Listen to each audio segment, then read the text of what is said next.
Hello everyone. Today I'm here to explain you the concept of spanning trees. I will explain through examples how we can find the spanning trees for the given simple graphs. Let us first see what is a tree. As we all know, I discussed previously, trees are connected graphs without any cycles. And spanning trees means the subgraphs of the simple graphs, which are trees containing every vertex of the simple graph. These spanning trees have many applications in the problems involving data networking. Let us consider an example. Let us see how the spanning tree can be found for the given simple graph. Consider the first example shown here. There are 7 vertices A, B, C, D, E, F, G in the graph G.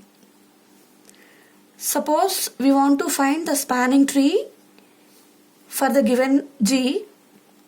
What we have to focus on first is we have to see whether there are any simple circuits in the graph. As it can be seen clearly in this graph that A, B, F, E, A, one of the simple circuit, F, C, G, F, another, E, F, G, E. There are 3 simple circuits. This is the first one, second, the 3. So 3 simple circuits are there in the graph. Suppose by deleting the edges from the simple circuit, we may reduce it to a simple path, then our graph become a tree, as it become a connected graph without any cycle. Also, because it contains all the vertices in the graph, we can say that is a spanning tree of the graph G. So now what we are going to do is, let us delete any one of the edge from first simple circuit. There are 4 edges as we can see, AB, BF, FE, EA. From these 4 edges, arbitrarily at random, we may delete any edge. Suppose we delete the edge AE. The circuit reduces to the path. Similarly, from the second circuit FC, GF, let us delete the edge CG. Arbitrarily I have done. Similarly, from the third circuit, we are deleting the edge EF. So I have deleted an edge from each of the simple circuit. Now let us see how the graph reduces to. The vertex AB, an edge connecting. Next, an edge connecting BF. Next, from F to G, we have no edge between G to C. It should not be drawn. There is an edge from F to C. Then from C to D, and again an edge from G to E. So this is the graph H. Clearly this is a subgraph of the given graph, because this H is obtained from G by deleting 3 of its edges. So H is a subgraph of G. It is spanning because it contains every vertex of G.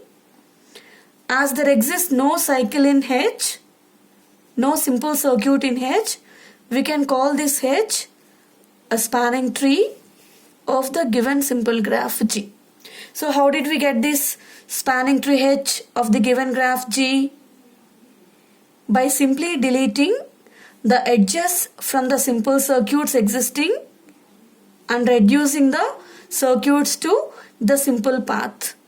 So this is only one of the spanning tree for the given graph. This is not unique.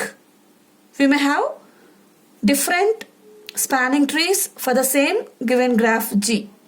Suppose in some example we are given to find out all the possible spanning trees, then the procedure to get the number of the spanning trees first we have to find the adjacency matrix of the given graph. Whatever the graph is given, first we have to find the adjacency matrix of the given graph. Next we have to replace all the diagonal elements aii with the degrees of vertices in order of the given graph G. Next again we have to replace the non-diagonal ones of the adjacency matrix with -1. First we write what is A of G. Then in A of G, the diagonals are replaced by the degree of vertices of G. Non-diagonal ones are replaced by -1s. After doing these three steps in corresponding to the graph G, now we find out the cofactor of any element of A of G. We can find the cofactor for any element of A of G, adjacency matrix of G. The value we get gives us the number of possible spanning trees for the given simple graph G. So if the problem is to find all the spanning trees, all the possible spanning trees for the given simple graph, by following this procedure shown here, first we find the number of possible spanning trees. Then we try to find one by one the spanning trees by arbitrarily deleting the edges from the simple circuits and making them as the simple paths. Right? I hope you all understood finding of the number of possible spanning trees and finding the spanning tree of the given graph. This method is called as the general method.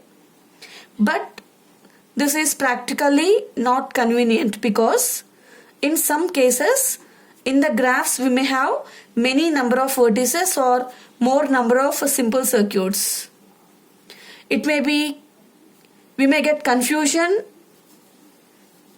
in the process of deleting edges from the simple circuits in the formation of the spanning trees. Therefore, to overcome the situation, we have the well-known algorithms for finding out the spanning trees for any given graphs. They are called DFS algorithm and BFS algorithm. DFS means depth first search algorithm. This algorithm can also be called backtracking algorithm. The second algorithm is breadth first search algorithm. It is called breadth first search algorithm. Let us first discuss how by using the depth first or the backtracking algorithm we can easily find out a spanning tree for a given graph G, looking at the second example. We are considering the second example here. There are total 10 vertices in the graph. From this graph, let us apply the steps of the DFS algorithm and determine a spanning tree of the graph. In the algorithm, as the first step, what do is we choose any one of the vertex of the graph as a root vertex. Here we are choosing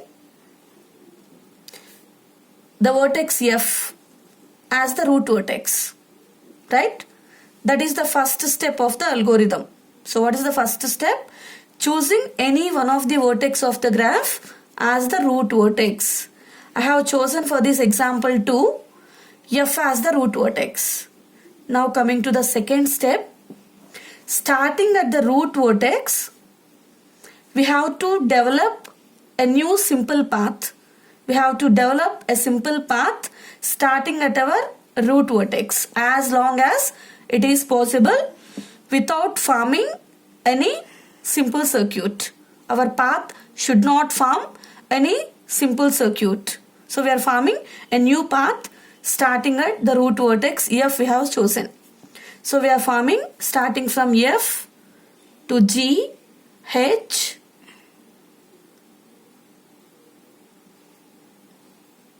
this is K. So we are forming starting at F, G, H, K, J.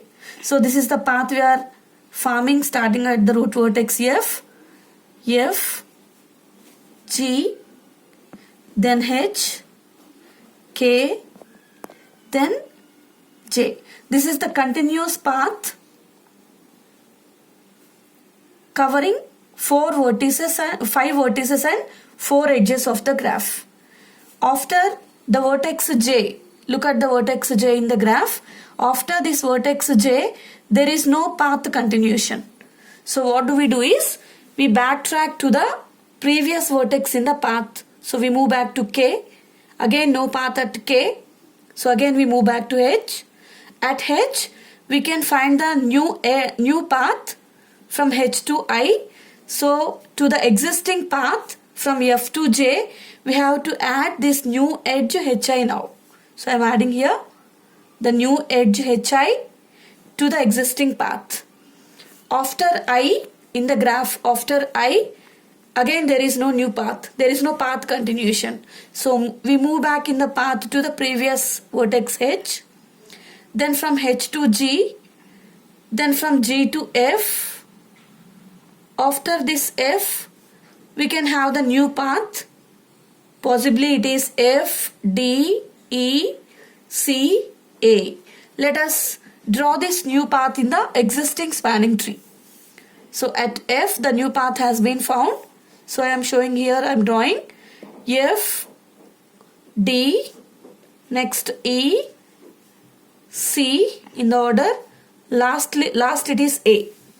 This is the new path possible with f.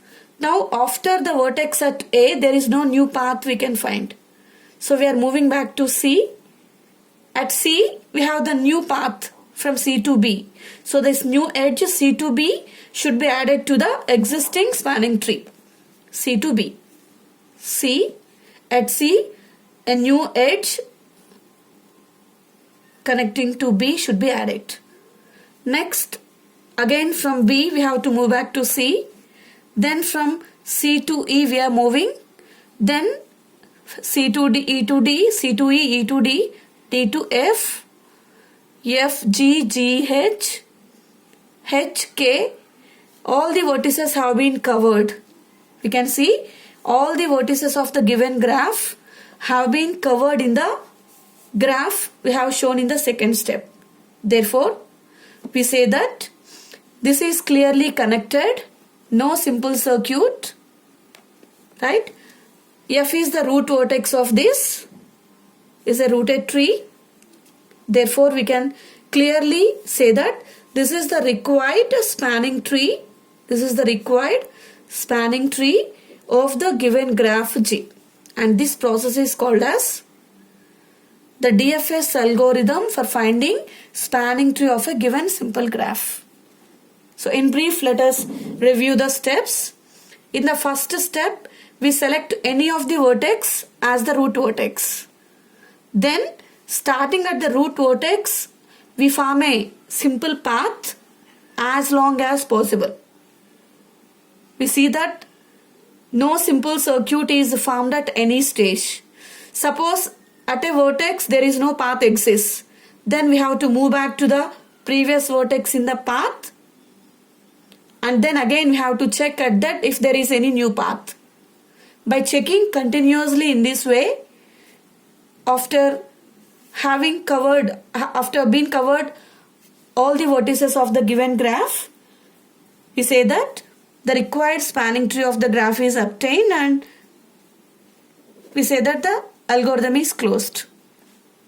Now let us see another example and apply the same algorithm to find the minimum, to find out the spanning tree. This is the example shown here. There are 13 vertices here.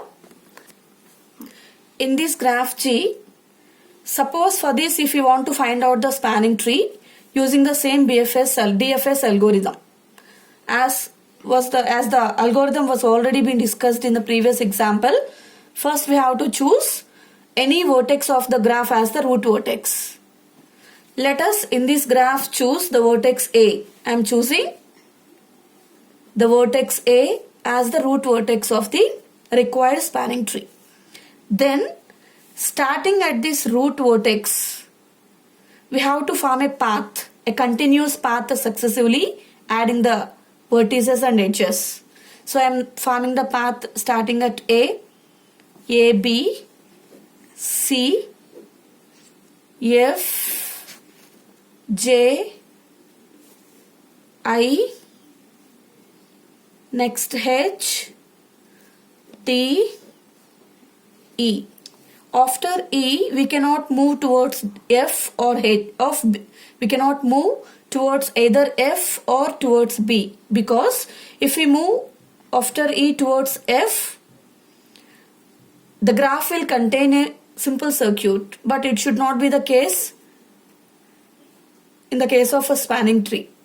Similarly, if we move towards B, because B is already covered in the path, we should not move towards B also. So from A to up to E, we have covered different vertices and edges, and after this, at this E, there is no new path existing. So we are moving back to D, then to H. At H, we can find the new path, H to K, K to M. After M, there exists no new path. So we are moving back to K, K to H, next H to I, no new path here. Then I to J we are moving. Then after this J we can find the new path. It is J to G, G to F. We can see clearly all the vertices being covered. All the vertices of the given graph have been covered in this connected graph. Moreover, this connected graph is not having any simple circuit. Therefore, we conclude here that this is the required spanning tree of the given graph using the DFS algorithm. Yes, I hope you all understood the steps of the DFS algorithm to determine the spanning tree for any simple graph, right? Now, let me explain the second algorithm to find the spanning tree. The second algorithm is called breadth first search algorithm. Let me first explain the steps we have to follow in this. In this algorithm also, just like our DFS, we choose any of the vertex as the root vertex. Suppose once again in this example 2, I am taking this example 2 and applying BFS algorithm to find the spanning tree. I am choosing here F as the root vertex. So I have chosen for this graph second example F as the root vertex. That is our first step. In the second step, what we do is we add all the incident edges to this vertex F. So to this vertex F, we have to add all the incident edges. So I am adding all the incident edges to this F. Adjacent to this F, we have three vertices, E, H and G. So three incident edges are there. So I am adding the three. So it is E, G, H to be added to the root vertex. E, G, H at this stage are called as level 1 vertices. Right? So in the second step of the BFS algorithm, we have to add to the root vertex all the possible incident edges. Right? We can see here one more incident edge along with FE, FG, FH. We have FD also. So that also we have to add to the spanning tree. So this DE, GH are the vertices now called the level 1 vertices. Now corresponding to each of these level 1 vertices, we add the new path corresponding to the root vertex F in the second graph G. Because F is chosen as the root vertex, the level 1 vertices are D, E, G and H. Corresponding to each of these level 1 vertices, we have to add the new edges incident with this, so that no simple circuit is formed. So at every stage of adding the new edges, we have to see that no simple circuit is formed in the spanning tree. Now look at the vertex D in the graph. This is the vertex D. Corresponding to this D, we have the new edge DE can be added. The new edge DE. Suppose if you add DE, we will have the simple circuit formed. So we should not add DE vertex. This DE should not be added to the spanning tree. So it is D vertex left over without adding any new edge. Corresponding to the vertex E. Look at the graph. At E we have the new edge to be added is EC. We cannot add ED, right? So we have EC added at the vertex E. Next, at the vertex G, no new edges can be added. At the vertex H, we can add two edges, HI, HK. So we are adding HI, HK. Now, this CIK are called the level 2 vertices. Corresponding to each of these level 2 vertices, we have to add the new edges that are incident with. Corresponding to C, we have new edges CA, CB. So we are adding to the spanning tree CA, CB. Corresponding to the next level 2 vertex I is here. There is no new edge. So it remains the same. Corresponding to the vertex K, we have the new edge possible KJ. So we are adding to the tree the edge KJ. Now the vertices A, B, J are called level 3 vertices. Corresponding to A, there is no new edge. For B, there is no new edge. Corresponding to J also, there is no new edge. Moreover, since all the vertices of the graph have been covered and the resulting connected graph is having no simple circuit, we say that this H is the required spanning tree of the given graph using the BFS algorithm. So I repeat briefly the steps. In the first step, we choose arbitrarily any root vertex F. In the second step, to this root vertex, we add the incident edges by adding the adjacent edges. So at the second stage, the vertices D, E, G, H are added, called level 1 vertices. To each of the level 1 vertices, in the next step, we are adding new edges. So we have CIK, the level 2 vertices. Next, corresponding to each of the CIK vertices, we are adding again the possible new edges. We have got level 3 vertices. Because after getting level 3 vertices, we can see that all the vertices of the graph have been covered and the graph is remaining connected without any simple circuit. We say that this H is the required spanning tree of the given graph. So this is the BFS algorithm. Using the steps of the algorithm, this is how we have to find the spanning trees. Let us consider another example. Let us see another example and apply the BFS algorithm to find the spanning tree. Here is the example. We are choosing the root vertex as A. So the root vertex of the graph is chosen to be A. In the second step, starting at the root vertex A,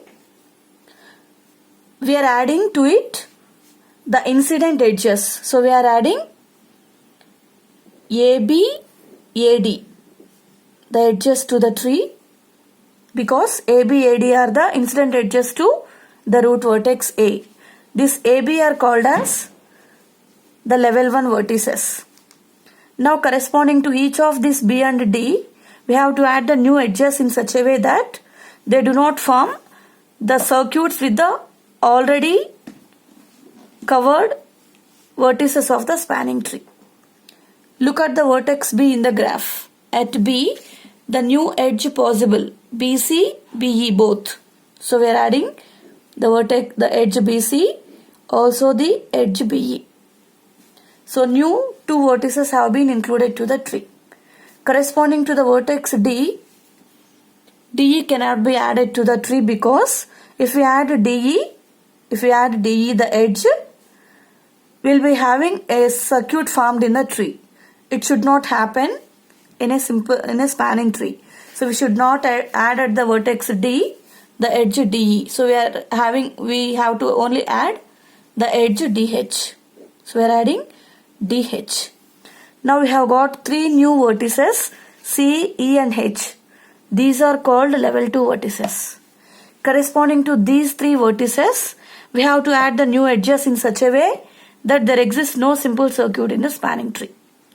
Let us see the vertex H. Corresponding to this H, HI, HK can be added. So we are adding HI, also HK. Corresponding to the vertex E, we are adding EF, only EF can be added. We cannot add EI because if we add EI, we'll have a simple circuit, but it should not be in the spanning tree. Therefore, at E, only we have to add the new edge EF. Now corresponding to the C, we cannot add CF because when we add CF again a simple circuit will form. It should not happen in the spanning tree. Now the new vertices added at this stage are F, I and K. This F, I, K are called as the level 3 vertices. Level 3 vertices. Corresponding to each of these three, we have to add the new edges now so that no circuit is formed. With K, we have Km, the new edge added. With I, we can add the edge Ij. Corresponding to F, we can add the edge FG. Now, M, J, G are the new vertices. They are called level 4 vertices. Corresponding to this M, there is no new edge possible. Corresponding to G, there is no new edge possible because if JG is added, a circuit will form, it should not happen. Corresponding to G, we have the new edge possible is F. So we are adding the edge GF to the tree. Since all the vertices have been covered and this is a connected graph without any simple circuit, we say that this H is the required spanning tree of the given graph. Right? So I hope you all understood the steps of the two algorithms DFS and BFS to find out a spanning tree of any given simple graph. Thank you one and all for your support.